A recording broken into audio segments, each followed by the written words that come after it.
the NBA. You don't teach that as a kid growing up. Yeah, I mean, that's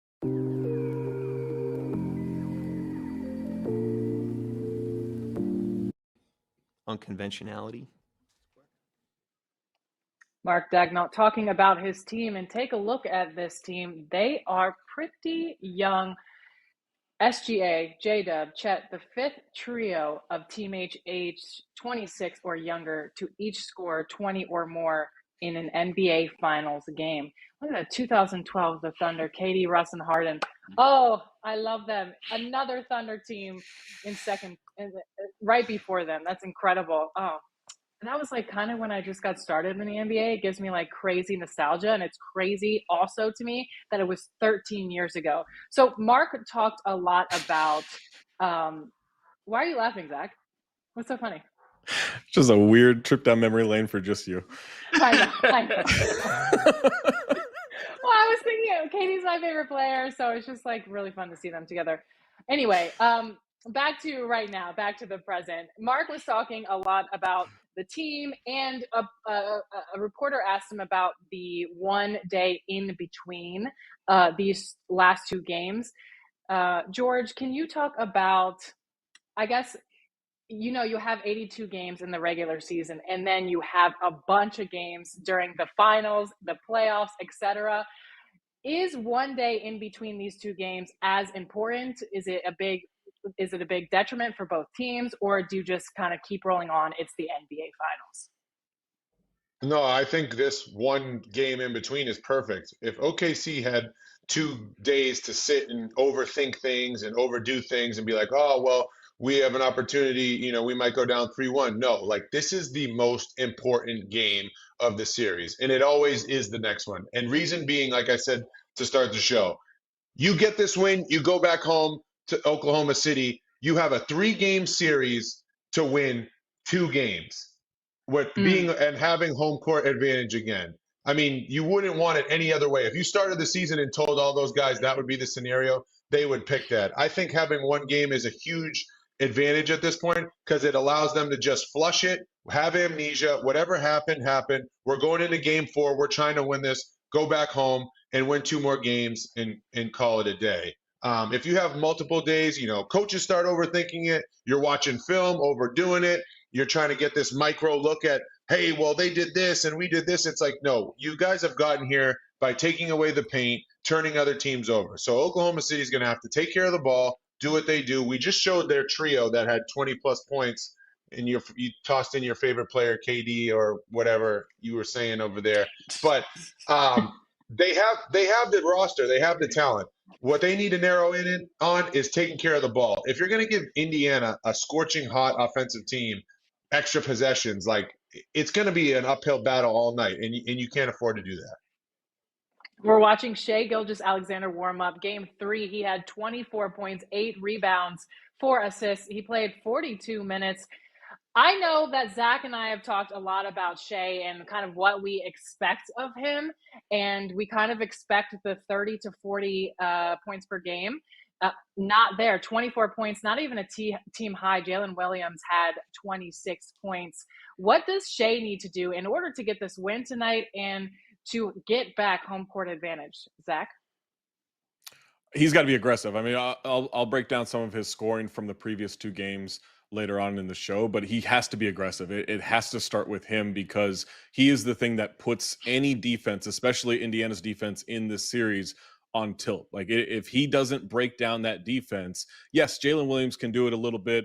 Lou Dort can catch and maybe attack off a closeout. So can, Isaiah Joe or Aaron Wiggins or Caruso or Chet can make some things happen. Casey Wallace can make some things happen. But those are just like occasionally making things happen. Like he's the guy that consistently puts pressure on the primary defender, the help defenders, the guys on the back line, everybody is worried about him. And if he can put that pressure consistently, getting into the paint and then forcing bad decisions or tough decisions by the Pacers defense over and over and over, that's where you start to see it crack a little bit. And that's when maybe they start scrambling. That's when maybe that pressure starts getting to them. And you see, open 3-point shots or lobs at the rim or whatever, fouls that get you to the free throw line. It all starts with him, and he just has to be way more aggressive. The Thunder are taking on the Pacers for Game 4 in the NBA Finals tonight, 8:30 p.m. Eastern Time. Game 4 trends. What's standing out to you here, Mo? Yeah, I think I was a little bit surprised by the number of the home teams up 2-1. Going Game 4 are 9-10 all time. I thought it would be a little bit higher, through the course of the finals. So I thought a little bit surprised by that one. But I think what's kind of standing out more than anything is the last three have all been won by the road team, right? 2013, the Heat, 2013, the Heat, 2015, the Warriors, and 2022, the Warriors. Like this is a huge game for them because obviously you don't want to go down 3-1 if you're OKC.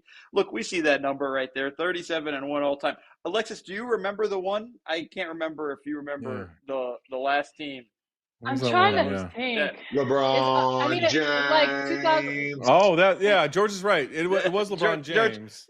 Yeah. Do you know who it was against? Do you know who was up 3-1? I remember if it was again. Yeah. I can't remember. It's Wait, like, Mo, were you working in the video room then, or playing Stay Ready runs? No. At that point, I had retired from the video room and the Stay Ready runs, so I was out from the run there. Can't blame we talked a Mo. lot. we should make that another segment. I was still in the church Can't league. blame Mo. Yeah. Can't blame Mo would be a great segment. We've talked about on the show before that the Pacers and the Thunder are both looking for their first NBA championship as a franchise. So on this date in NBA history, the Detroit Pistons complete their sweep of the Lakers and win the first title in franchise history in 1989. Zach was 20 years old at the time. It was 35 years ago today. So let's check it out. Last year, the Pistons had a 3-2 lead, but couldn't win one of the last two, and now they'll do it. World champs. The Lakers are the standard bearers of the sport in the 1980s with 5 titles, but this is the Detroit Pistons night, Hubie Brown. They just smothered the Lakers over the last 3 quarters, Dick. Tonight, the state of Michigan is the basketball capital of the world. And here inside the Pistons locker room, a victorious team that battled all the way to a 7th game last year before losing, and this year they have done it 4 in a row. We worked hard for it. That was our purpose coming into this season. From day one, we wanted to get here, and here we are. A little trip down memory lane there. Did you love those Detroit Pistons, or did you hate them, Zach? I didn't like them because I was a big Michael Jordan guy at the time, so they kept beating Michael Jordan, so I didn't like it. But I do love Dennis Rodman. That was his first of 5 titles for him, so I was happy for him. Mo? I didn't really like them. I was a Laker fan. I was, especially that video right there growing up. That one hurt me a little bit. George? I wasn't even born, so my opinion is very indifferent. Oh yeah, me hey, too. They were the Definitely bad wasn't boys, born. so. Okay. George may be the youngest person on this broadcast. Of course I don't he know. is. Yeah. George, yeah, I guess you are. Well, sometimes Don't be asking like personal questions on here. Right? Rude. You already made fun George, of what's your bank account number? my Mo shirt. Well, I'm just saying we're seeing a lot of like chess today. I wasn't like used to it. I'm used to very like, probably like a white tee or something like that. And you said Sunday best, and I was thinking like, what is he wearing on Sundays? Like, what is George wearing? Oh, did we get some light in the back? Alexis. Yeah, that was my people in Studio One. But Alexis, I don't know what you do on your Friday night, but like I actually have a good time. So, maybe you should try it. Get out of the house a little bit. She's literally on vacation right now. Yeah, I'm in Mexico right now, but you know what? Whatever. I have friends too. We're having a good time, all of us. It's a family get together, like George was saying. He got together with his family. This is his other family. It's pregame live. We're watching Tyrese Halliburton warming up ahead of Game 4. 22 points, 11 assists, 9 rebounds in Game 3. I was on Twitter, as I normally am, reading tweets, and there was a viral one that said, I still don't understand why the Pacers are so good. And I feel like that's a general sentiment.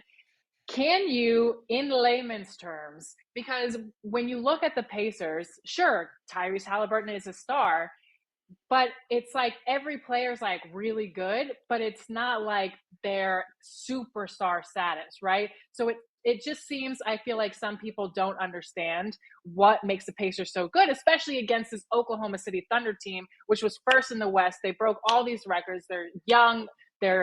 I don't remember which one of you said that they have no holes, but if you can just give it to us in layman's terms, what makes these Pacers so good, George? Okay, I'm going to try to break this down as simple as I can. The thing that makes the Pacers so good is that they have 5 threats out on the floor at all times. And reason being, it's all about opportunity when you're out on the court. When you're out on the court, you have an opportunity to shoot, dribble, or pass.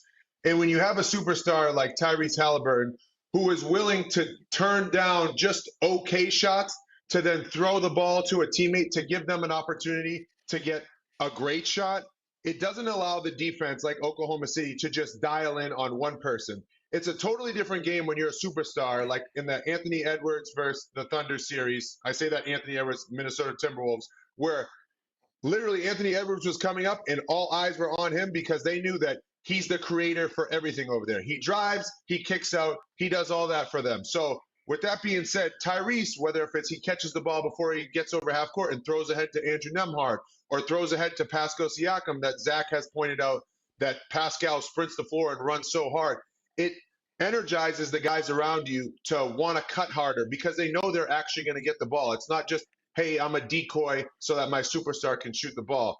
So rather than Tyrese just being a threat to score, he has 4 other guys out there that the defense has to worry about. And when you're on defense and you have to worry about 4 other people rather than just one person, it becomes really difficult. Sure, they may not have a top 5 guy, a top 10 guy. That's debatable with how Tyrese Halliburton has played in these playoffs. But they just have 5 weapons out there who are willing to shoot, take, and make 3-point shots and then get to the rim and score. Zach, are you surprised at how the Pacers are playing, especially against this Oklahoma City Thunder defense?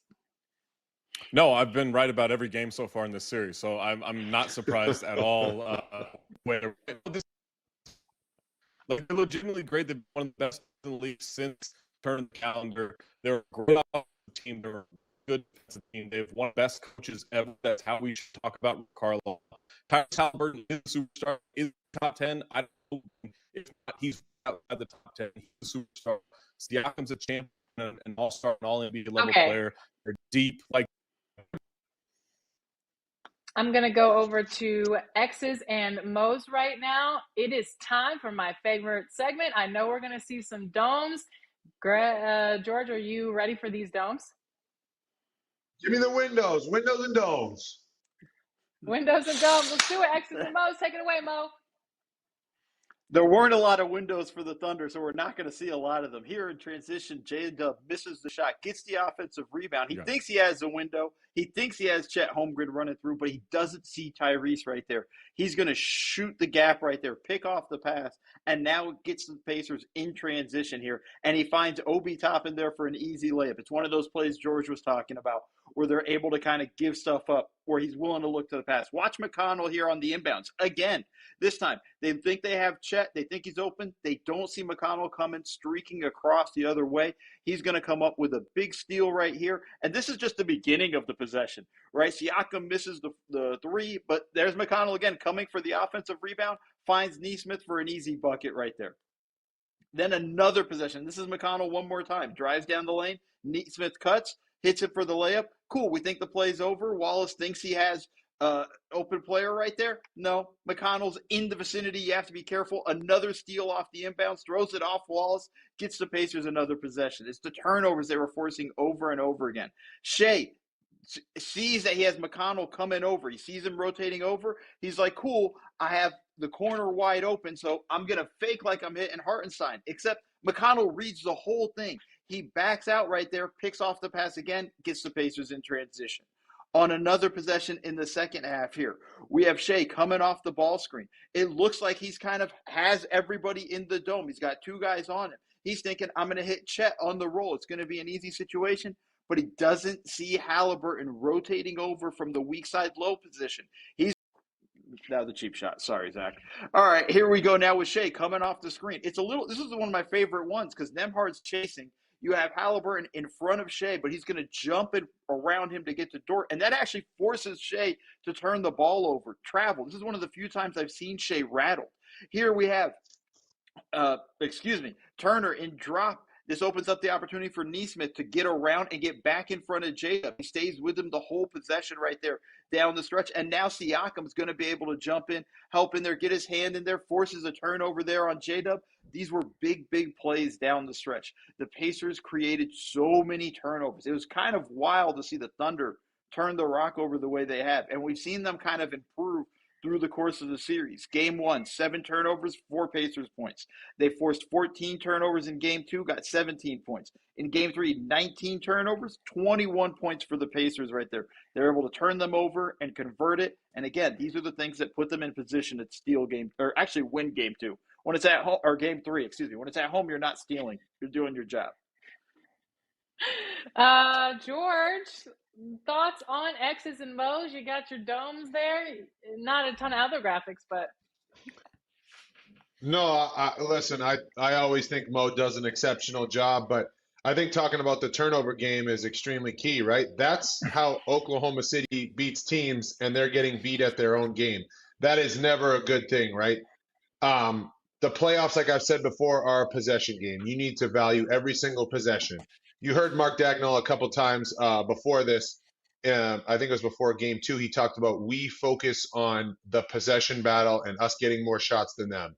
And I said it before, the Pacers are an offensive juggernaut.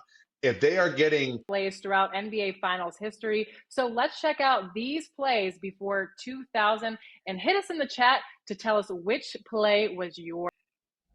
I know George would be so happy if those short shorts came back. But Zach, it's your time to shine. Give us a Harper report. We are ready. All right. Well, let's talk about Shai Gilgeous. Dream deals await. Experience more and spend less with Trip.com flight hotel deals. Gets into the paint, and we'll see what that sets up. Now the defense, this is the next possession. Defense is real worried about that pick and roll. Look at all that space. And yeah, Mo's not the only one that can do stuff. Mo's not the only, that's a little tumbleweed they're going to because there's so much space. Well done. So this is Shai once again. Just a lot of pick and roll, rejects the screen, comes through, steps through, bucket, and the foul. It's what you have to worry about. So now we're going to load up a little bit. A lot of time for Aaron Wiggins out there on the perimeter. A lot of time for me to make this video too. I don't know how Mo does this because this took me way too long today. Another one here. Now you've got to worry about this. It's just a simple pick play. He's going to come off. He's got space because they're worried about the drive. Little fade jumper to his right, easy bucket. But now you've got to be cognizant of that, right? So he snakes back through. A lot of time. How much time? Let me see that. We could just take a look there. Oh yeah, you can see right out there on the horizon, out there on the sea. Everyone's taking a look at how open Alex Caruso is. This also took me a very long time to do. And Alex Caruso buries the jumper. This is the aggressiveness that they need from Shai, because when he is getting into the paint like that, there's not much that the Pacers can do other than scramble. So here, look at how deep he gets. Yeah, the window's back, but I will credit Mo Dakhil. Go to his twitch.tv/Mo Dakhil. This is, by the way, the only 3 that Chet Holmgren has hit in the series so far. But Mo's not the only one that gets those graphics here, because this is game 3. This is a bad pass. No windows. We got steel doors coming down, security doors. So you're going to credit me with the bounce. So go to the bounce, a free newsletter from The Athletic. It's picked off there. And then this is the travel. Mo showed this already. This is just indecision by Shai. This is when I don't know if he's rattled, but he's a little rushed there, shuffles the feet. But Shai, he starts with the passing. He starts with the aggressiveness. You see the passing. We talked about that. Only 29 potential assists in game 3. That was a shocking number to me because, all right, 38-43. They went into the finals averaging 49 potential assists per game as a team. You expect that to go down a little bit in the finals, but 29 in game 3 only generated 44 points off those assists, off those 16 assists. That's just not going to get it done against any team, especially not this Pacers squad. So he gets into the paint. He's aggressive with his scoring. That's when you can start picking apart like he did in game 2, where he had those 8 assists and was just a masterful balanced performance. I'm also never putting that much work into the Harper Report ever again. That was way too much. No. You know who got it done tonight? It was Zach Harper. And I'd be remiss if I didn't say this, but if we do not get the same... He is so key for them and has been so key throughout this entire playoff run. And let's go over to Lou Dort. And take Tyrese Halliburton out of the game. I don't care if you make one shot. If you take one shot, you need to sacrifice yourself and try and take the other team's best facilitator player out of the game. And I think that's what can help OKC on the road. George, give me my shirt. And back, I know... man. What? George, we were talking a lot about the big men for OKC a few games ago. Chet Holmgren, Isaiah Hartenstein. Now, Chet had 20 points, but Isaiah only had 4. What do you think about – what do you need to see from him in Game 4 for Isaiah Hartenstein? It's tough to play the big lineup when someone – It is our favorite time of Pregame Live. Zach is going to love this little segment that we're doing right now because he has historically been the best picker of the 4 of us. So let's pick who we are going to go with tonight. Game 4, the Thunder versus the Pacers. George, who you got? I think Oklahoma City is going back home down 3-1. I got the Indiana Pacers. All right. Zach? Someone earlier in the show mentioned that I'm 3-0 during this finals. I don't remember who it was. It might have. Oh, I did. Okay. Well, either way, I'm 3-0 during the finals. I'm with George. I thought the Thunder were going to be back 2-2 in this, but I'm feeling the Pacers for some reason. So give me the Pacers. Mo, I'm scared to ask who you've got. I've not been very good at this. I've been quite awful this whole finals run. So I'm sorry, but I'm going with Oklahoma City. I think they tie it up and make this a 3-game series. So we'll see what happens. And Alexis, please just pick with them and don't give me the kiss of death. Alexis, do the right thing. Do the right thing. I'm going with the Oklahoma City Thunder, baby. Let's go. Oh, wow. But what if this means? Okay, but that's why your power's still out over there. Yeah, but what if I'm not the kiss of death? Mo is. That's food for thought, but I do want to thank everyone for watching while you think about that and think about that until you check back in with us. She did get one right. Hold on. Yeah. Before Game 5. Historically, she's been way more wrong, Zach. Stop it. On Monday, June 16th. Again, Pregame Live before Game 5 at 7 p.m. Eastern Time on Monday, June 16th. Enjoy Game 4 between the Thunder and the Pacers tonight on ABC at 8:30 p.m. Eastern Time.